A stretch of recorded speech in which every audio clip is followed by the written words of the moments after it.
உலகெங்கிலும் நடக்கும் முக்கிய நிகழ்வுகளை குறுஞ்செய்தி வடிவத்தில் தெரிந்து கொள்ள ஆதன் செயலியை டவுன்லோட் செய்யுங்கள். ஆதன் செயலியை டவுன்லோட் செய்ய டிஸ்கிரிப்ஷனில் உள்ள லிங்கை கிளிக் செய்யவும். மொபைல் ஃபோனுக்குமே வந்துட்டு ஒரு அலர்ட் மெசேஜ் ஒன்று வந்திருக்கும், ஒரு ரிங்டோன் ஒன்று வந்திருக்கும். ஸோ அதை பார்த்து வந்து நிறைய பேர் வந்து பேனிக் ஆகிட்டாங்க, ஒரு பயம் வந்துருச்சு. என்ன திடீர்னு எதுக்காக இந்த மாதிரி ஒரு அலர்ட் கொடுக்குறாங்க அப்படின்னு. இது எதுக்காக கொடுத்துருப்பாங்க, என்ன காரணமாக இருக்கும் சார்? இப்போ பார்த்தா எல்லாத்துக்கிட்டையும் இந்த மொபைல்ன்றது இருக்குது, அதுவும் இந்த ஸ்மார்ட் ஃபோனே வச்சுருக்குறாங்க. அதனால ஒரு புது திட்டம் இந்த நேஷ்னல் டிசாஸ்டர் மேனேஜ்மெண்ட் அத்தாரிட்டி வந்து எடுத்துகிட்டு வந்து இவங்க வந்து ட்ரை பண்ணியிருக்கிறாங்க. இது பார்த்திங்கன்னா உங்களுக்கு 14ஆம் தேதி வந்திருக்கும், 17ஆம் தேதி வந்திருக்கு, இன்றைக்கி 20ஆம் தேதி இன்றைக்கி எனக்கு வந்துச்சு. சில பேர்த்துக்கு 5 தடவைலாம் வந்திருக்குன்னு நான் கேள்விப்படுறேன். வெள்ளம் வந்து வார்னிங் கொடுக்கும்போது சில இடத்துல வந்து நிறைய பேர்த்துக்கு எலக்ட்ரிசிட்டி இருக்காது. அந்த இது மின்துறை அது இல்லாத போது அவங்களோட டிவி சேனல்லையோ ரேடியோவில் கேட்குற சந்தர்ப்பம் கம்மியாக இருக்கும். ஆனால் மோஸ்ட்லி மொபைலை வந்து எல்லாம் சார்ஜ் பண்ணி வச்சுருப்பாங்க. ஸோ அந்த டைமில் அவங்களுக்கு அந்த இன்ஃபர்மேஷன் வர்றது ஒரு வாய்ப்பு இருக்குது.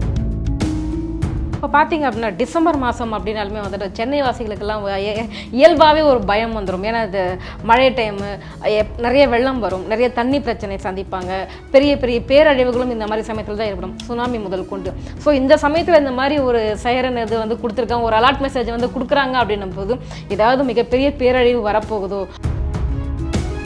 எல்லா அழிவு எது வந்தாலும் சென்னை வாசி மாதிரி யாரும் இது வந்து ஃபேஸ் பண்ணதில்லை. நம்ம சுனாமி ஆகட்டும், அதுக்கு முன்னால் அதுக்கப்புறம் இந்த ஃப்ளட் ஆகட்டும், எவ்வளோ ஒற்றுமையோடு நம்ம இந்த என்டிஎம்ஏவோட ஹெல்ப்பில், ஆர்மியோட ஹெல்ப்பில் இது ரொம்ப நல்லா நம்ம பார்த்துருக்கோம். இந்த மாதிரி கோஆப்ரேஷன் இந்தியாவில் எங்கேயுமே இல்லைன்னு சொல்லப்பட்டது. ஆதன் நியூஸ் நேயர்களுக்கு வணக்கம். இன்றைய நேர்காணலில் நம்மோடு இணைந்திருக்கிறார் ஓய்வு பெற்ற ராணுவ அதிகாரி கர்னல் பிரின்ஸ் அவர்கள். வாருங்கள் பேசுவோம். வணக்கம் சார். வணக்கம் கவிதா. சார், இன்னைக்கு பார்த்தீங்க அப்படின்னா எல்லோருடைய மொபைல் ஃபோனுக்குமே வந்துட்டு ஒரு அலர்ட் மெசேஜ் ஒன்று வந்திருக்கும், ஒரு ரிங்டோன் ஒன்று வந்திருக்கும். ஸோ அதை பார்த்து வந்து நிறைய பேர் வந்து பேனிக் ஆகிட்டாங்க, ஒரு பயம் வந்துருச்சு. என்ன திடீர்னு எதுக்காக இந்த மாதிரி ஒரு அலர்ட் கொடுக்குறாங்க அப்படின்னு. இது எதுக்காக கொடுத்துருப்பாங்க, என்ன காரணமாக இருக்கும் சார்? மொபைலில் வந்தாலே எல்லாம் அது வர மெசேஜ் அப்படி தான் இருக்குது. அலர்ட், பேனிக், அப்புறம் ஒரு அலாரம்லாம் இருக்குது. இதை பற்றி எந்த நேர்களும் இதை பற்றி பயப்படுறதுக்கு காரணமே இல்லை. இன்ஃபேக்ட் இது வந்து ஒரு உற்சாகமோ இல்லை நம்ம கண்ட்ரி மேலே தன்னம்பிக்கை கொடுக்குற ஒரு மெசேஜ் தான் அது. இது என்னென்னா, நம்ம இங்கிலீஷில் சொல்லுவோம் நேஷ்னல் டிசாஸ்டர் மேனேஜ்மெண்ட் அத்தாரிட்டி, அதாவது பேரிடர் மேலாண்மை ஆணையம்ன்ட்டு ஒன்று இருக்குது. அது ஒரு சட்டம் எடுத்துகிட்டு வந்தாங்க 23 டிசம்பரில் 2005. இந்த ஆணையம் வந்து நம்ம பிரைம் மினிஸ்டர் கீழே தான் டைரெக்டாக இருக்குது.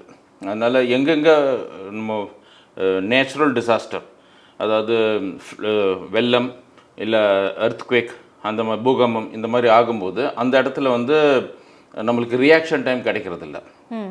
ரெண்டாவது, சில இடத்துல சில சமயம் நமக்கு புயலோட இன்ஃபர்மேஷன் 2-3 நாள் முன்னால் நம்மளோட அட்வான்ஸ்டு வெதர் ஃபோர்காஸ்ட்னால அதெல்லாம் தெரிய வந்துடுது. அது தெரிய வந்தோன்னா மக்களுக்கு நம்ம வந்து கரெக்டான டைமில் அதை சொல்ல முடியறதில்ல. எல்லாம் நம்ம டிவி சேனல் எல்லாம் சொல்லி பார்த்துருக்காங்க, ஆனால் அது வந்து சில இடத்துல சில பேர்த்துக்கு ரீச் ஆகிறதில்ல. இப்போ பார்த்தா எல்லாத்துக்கிட்டையும் இந்த மொபைல்ன்றது இருக்குது, அதுவும் இந்த ஸ்மார்ட் ஃபோனே வச்சுருக்குறாங்க. அதனால ஒரு புது திட்டம் இந்த நேஷ்னல் டிசாஸ்டர் மேனேஜ்மெண்ட் அத்தாரிட்டி வந்து எடுத்துகிட்டு வந்து இவங்க வந்து ட்ரை பண்ணியிருக்கிறாங்க.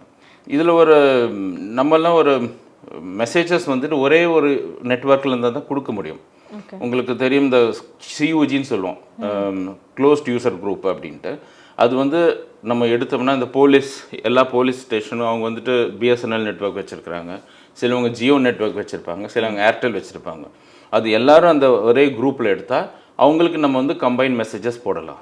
ஆனால் இதில் என்ன ஒரு ஸ்பெஷாலிட்டினா, எல்லா நெட்வொர்க்குக்கும் இந்த மெசேஜஸ் போட முடியும்.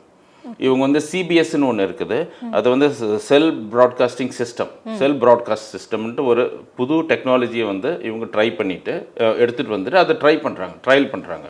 இது பார்த்திங்கன்னா உங்களுக்கு 14ஆம் தேதி வந்திருக்கும், 17ஆம் தேதி வந்திருக்கு, இன்றைக்கி 20ஆம் தேதி இன்றைக்கி எனக்கு வந்துச்சு. சில பேர்த்துக்கு 5 தடவைலாம் வந்திருக்குன்னு நான் கேள்விப்படுறேன். அதனால் அது வந்து ஒரு ட்ரையல் கொடுத்து ஒரு ஸ்பெசிஃபிக் குரூப்புக்கு ஒவ்வொரு தடவையும் அந்த மெசேஜஸ் வந்து கொடுப்பாங்க.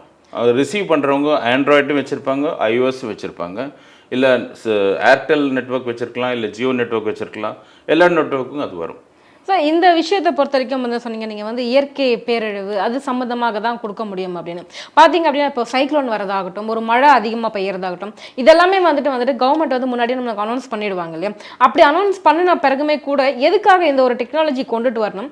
இன்னொரு விஷயம் என்ன அப்படின்னா, எர்த்துக்குவேக்கெல்லாம் வரும்போது நம்ம முன்னாடியே வந்து அதை ப்ரெடிக்ட் பண்ண முடியாது, அது வந்த பிறகு தான் அது பண்ண முடியும். ஸோ இந்த ஒரு அலர்ட் மெசேஜ்னால என்ன சொல்ல முடியும்? ஒரு இந்த மாதிரி ஒரு சைரன் சவுண்ட் கேட்கும் போதே நம்மளுக்கு ஒரு பதட்டம் ஆகுது. இதுவே ஒரு பதட்டத்தை தானே ஏற்படுத்தும். ஏற்கனவே ஒரு பயத்தில் இருப்பாங்க. ஸோ இந்த சவுண்ட் இன்னும் நம்மளுக்கு ஒரு பயத்தை தானே ஏற்படுத்தும். இதில் ரெண்டு நீங்கள் சொன்ன கேட்ட கேள்வியில் ரெண்டு. ஒன்று வந்து வெள்ளம் வந்து வார்னிங் கொடுக்கும்போது சில இடத்துல வந்து நிறைய பேர்த்துக்கு எலக்ட்ரிசிட்டி இருக்காது. அந்த இது மின்துறை அது இல்லாத போது அவங்களோட டிவி சேனல்லையோ ரேடியோவில் கேட்குற சந்தர்ப்பம் கம்மியாக இருக்கும். ஆனால் மோஸ்ட்லி மொபைலில் வந்து எல்லாம் சார்ஜ் பண்ணி வச்சுருப்பாங்க. ஸோ அந்த டைமில் அவங்களுக்கு அந்த இன்ஃபர்மேஷன் வர்றது ஒரு வாய்ப்பு இருக்குது. அதனால் டிவி மாத்தியமோ இல்லை ரேடியோ மாத்தியமோட இந்த மாத்தியம் இல்லை நியூஸ் பேப்பரும் கூட சில சமயம் வராது. அந்த இடத்துல வெள்ளம் இருந்தால் நியூஸ் பேப்பரும் வராது. இந்த ஒரு விதம் வந்து ரொம்ப துருதையாக எல்லாத்துக்கும் கரெக்டாக இருக்கும். ஒரு ஃபேமிலியில் எல்லாத்துக்கும் அது போய் சேரும். ஒருத்தர் பார்க்கலான்னு இன்னொருத்தருக்கு எடுக்கிற சான்ஸ் இருக்குது. ஒன்று.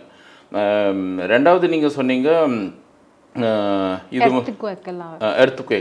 எர்த்குவேக்கும் நம்ம ப்ரெடிக்ட் பண்ணலாம், முன்னாடியே ப்ரெடிக்ட் பண்ணலாம். எர்த்குவேக்கில் வந்துட்டு நம்ம வந்து செஸ்மிக் ஜோன்லாம் இருக்குது.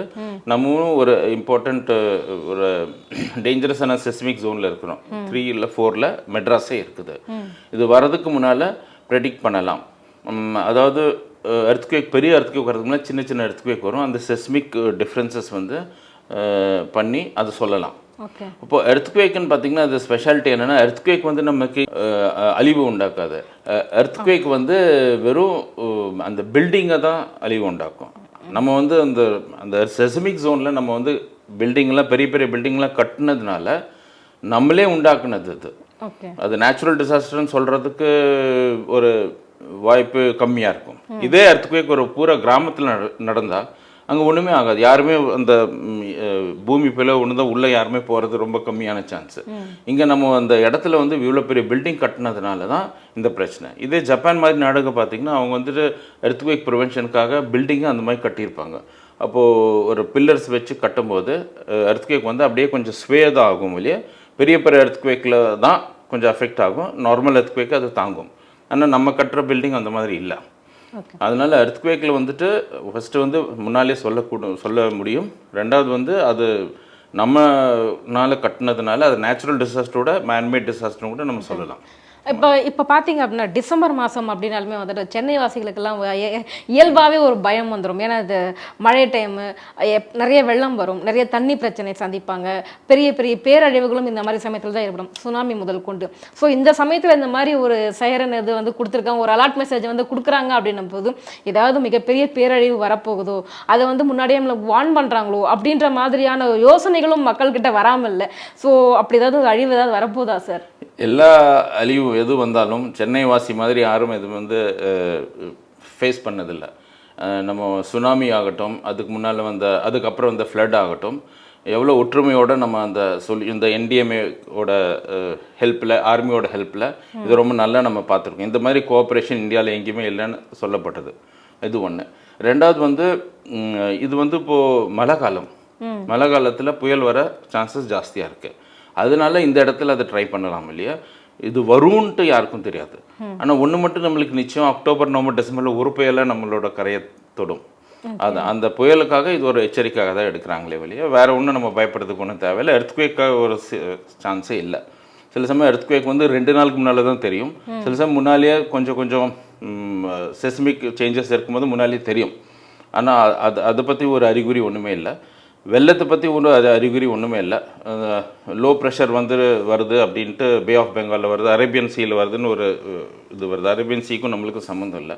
அதனால் அதுக்கு ஒரு முன்னெச்சரிக்கையாக எடுக்கிறாங்கன்னு வேணால் சொல்கிறேன் நான். Okay sir. இப்போ இந்த ஒரு சவுண்டு வந்து பார்த்தீங்கன்னா மேனுவலாக இல்லை வந்துட்டு இது வந்து ஆட்டோமேட்டிக்காக சார்? இது வந்து ஆட்டோமேட்டிக்காக எல்லாத்துக்கும் வரும். பேசிக்காக என்னென்னா, எல்லோரும் மொபைலில் சில சமயம் சைலண்ட்டில் போட்டு வச்சுருப்பாங்க. சில பேர் தூங்குவாங்க, சில பேர் மெசேஜ் அப்புறமேல் பார்ப்பாங்க. இது அப்போது வரும்போது இது இன்னைக்கு அமிச்சதும் இதுக்கு முன்னால் அமிச்சதில் ஒரு டெஸ்ட் மெசேஜ், வெறும் ஒரு டெஸ்ட் மெசேஜ். இந்த மாதிரி ஒரு மெசேஜ் வரும் அப்படின்ட்டு எல்லாத்துக்கும் சொல்கிறாங்க. இது ஒரு டெஸ்ட் மெசேஜ் தான்.